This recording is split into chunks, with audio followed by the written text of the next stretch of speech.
સરકારી કર્મચારીઓ માટે આનંદના સમાચારની કે મોંઘવારી ભથ્થું એટલે કે ડીએમાં 2% વધારો રાજ્ય સરકારના કર્મચારીઓ માટે કરવામાં આવ્યો છે। ભલે એમ કહેવાતું હોય કે મોંઘવારી નથી, પણ આ સરકારી કર્મચારીઓ પહેલા કેન્દ્રીય કર્મચારીઓના ડીએમાં વધારો થયો અને હવે રાજ્ય સરકારના કર્મચારીઓના ડીએમાં પણ વધારો થયો છે। ઘણું બધું કહી જાય છે।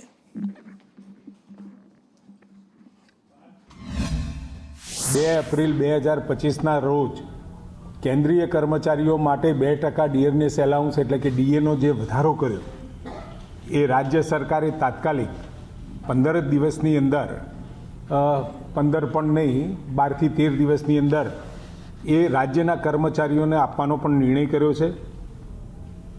અને આ જે ડીએનો જે ડિફરન્સ છે એ ડિફરન્સ આ 1 જાન્યુઆરીથી 31મી માર્ચ સુધીનો એ એપ્રિલના પગારમાં સાથે જ એક જ હપ્તે આપી દેવામાં આવશે।